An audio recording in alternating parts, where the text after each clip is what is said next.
और जब वो वहाँ पर आते हैं तो वहाँ का विधायक हरीश चौधरी, नाम लेकर कह रहा हूँ मैं, क्योंकि उसके वीडियो भी सब लोगों ने देखे हैं, वो लड़का रो रहा था कि मेरा उठाकर मुझे ले जा रहे हैं, मेरे को बचाओ, मेरे को मार रहे हैं। मेरे से उस समय बात हो रही थी प्रधान के पति से, और मैं सुन रहा था उस समय कि हमारे को मार रहे हैं, हमारे को बचाओ। मैंने पुलिस को फ़ोन भी किया, पुलिस वहाँ जाती है और उनको सुपुर्द कर देती है। जो गुंडे थे उन्हीं को, उनको वहाँ से मैं बात की, मैंने डीजी से बात की, राजस्थान के डीजी सुनने को तैयार नहीं।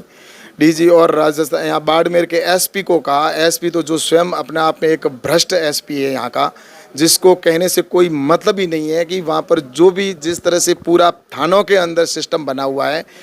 जो बेटे हैं उस माँ के, उनको वहाँ पर आकर उठाकर लेके जाते हैं, उनके ऊपर गाड़ियों से उनको कुचलने की कोशिश की जाती है, और दो को उठा के लेके जाते हैं और एक भाग जाता है, और वो बाद में जी कह रहे हैं कि ये बीजेपी का आपस का मामला है। बोले कांग्रेस का अभी तक इसमें कुछ इन्वॉल्वमेंट नहीं है, बीजेपी के जो सदस्य है उन्होंने अविश्वास दिया है, कांग्रेस का क्या लेना देना, हरीश जी का ऐसा आरोप है। बंधक बना के और अपहरण करके और मारपीट करके ले गए। वो एससी परिवार से हैं,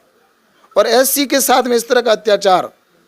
मुझे प्रधान को लेकर लगातार उनके परिवार के लोग, प्रधान आप लोगों के पास में दिल्ली आए थे, क्या लग रहा है, क्या मामला है? आप देखिए कि जो राष्ट्रीय महिला आयोग की सदस्य यहाँ आती है वो भी मतलब एक तरीके से पुलिस से मुलाकात करती है लेकिन संतुष्ट नहीं है, क्या लग रहा है, क्या खेल क्या है? ऐसा है कि इसके अंदर पाटौदी के अंदर जो प्रधान के विरुद्ध अविश्वास प्रस्ताव लाए,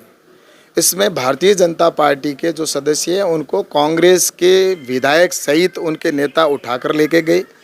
और उनको उठाने के बाद में उनके परिजन पीछे उनको ढूंढ रहे हैं।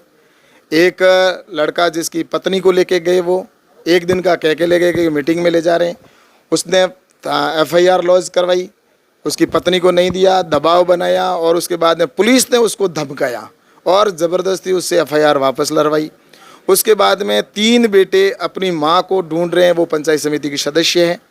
लेकिन उनके 3 महीने हो गए, उसके 1 महीना हो गया, वो बेटे गुहार लगाते लगाते दिल्ली पहुँचे, मेरे पास रोने लगे, हमारी माँ बीमार रहती है, हमें मिला दो कैसे भी करके। मैंने महिला आयोग में बात की, मैंने डीजी से बात की, राजस्थान के डीजी सुनने को तैयार नहीं। डीजी और राजस्थान यहाँ बाड़मेर के एसपी को कहा, एसपी तो जो स्वयं अपने आप में एक भ्रष्ट एसपी है यहाँ का, जिसको कहने से कोई मतलब ही नहीं है कि वहाँ पर जो भी जिस तरह से पूरा थानों के अंदर सिस्टम बना हुआ है, तो इस तरह से बाड़मेर ज़िले के अंदर जिस तरह की ये स्थिति बनी है, इसकी वजह से जब वो महिला आयोग के अंदर गए, और महिला आयोग के अंदर जब आयोग की सदस्या यहाँ पर पहुँचने लगी, तो उनको पता लगा, तो उन तीनों को बेटों को उठाने के लिए वहाँ पर जिस तरह से गुंडे आते हैं, उनको जो बेटे हैं उस माँ के, उनको वहाँ पर आकर उठाकर लेके जाते हैं, उनके ऊपर गाड़ियों से उनको कुचलने की कोशिश की जाती है, और 2 को उठा के लेके जाते हैं और एक भाग जाता है, और वो बाद में पीछे से 3 मंजिल तक नीचे वो अपनी दरी, जो इसको कहते हैं अपन बेड शीट, उसको बांध के वो नीचे उतर के अपनी जान बचाकर वहाँ से भागता है बेटा।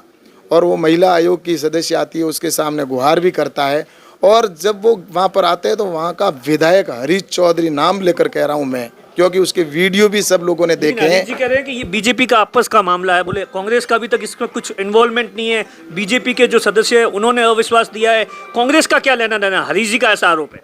मैंने कहा ना कि यहाँ पर उनकी सरकार है, और एसपी और डीजी जो भी हैं वो उनको उसकी माँ को, बेटे को क्यों नहीं सौंप रहे हैं, ये नहीं सौंपना। और हरीश चौधरी खुद उस बेटों को वहाँ पर मार पीट करके भगा के लेके जाता है, विधायक है। मुझे बड़ा दुख होता है, जो संरक्षक है वही भक्षक बना हुआ है। इस तरह से मुझे लगता है कि ये जिस स्थिति बनी है, तो मैं देख रहा हूँ कि इसकी महिला आयोग के अंदर भी यहाँ पर उसने भी आकर एसपी को कहा, यहाँ के आईजी को बात की, सब जगह गुहार करने के बाद में भी आज इस तरह से उस बेटे को लेके भाग गए। वो 3 बेटे हैं, उनको अलग जगह बंधक बना के और अपहरण करके और मारपीट करके ले गए। वो एससी परिवार से हैं, और एससी के साथ में इस तरह का अत्याचार।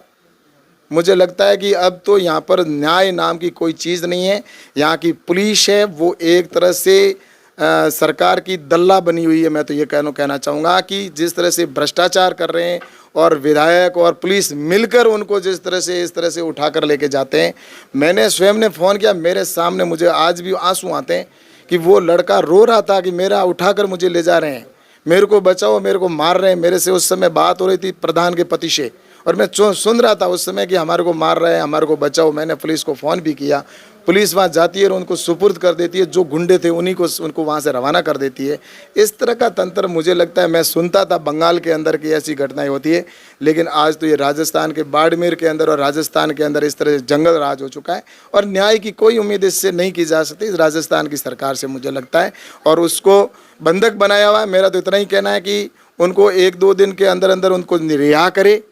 और जिस तरह से उन्होंने बंधक बनाया, ये एक मुझे लगता है कि इस तरह से बंधक बनाना एक तरह से बहुत गलत है। और न्याय की उम्मीद वो ऐसी परिवार लगा रहा है, बार बार घूम रहा है, सब जगह महिला आयोग में गया, SC आयोग में गया, लेकिन उसके बावजूद भी, उनके कहने के बावजूद भी राजस्थान की पुलिस नहीं सुन रही है और राजस्थान की सरकार भी नहीं सुन रही।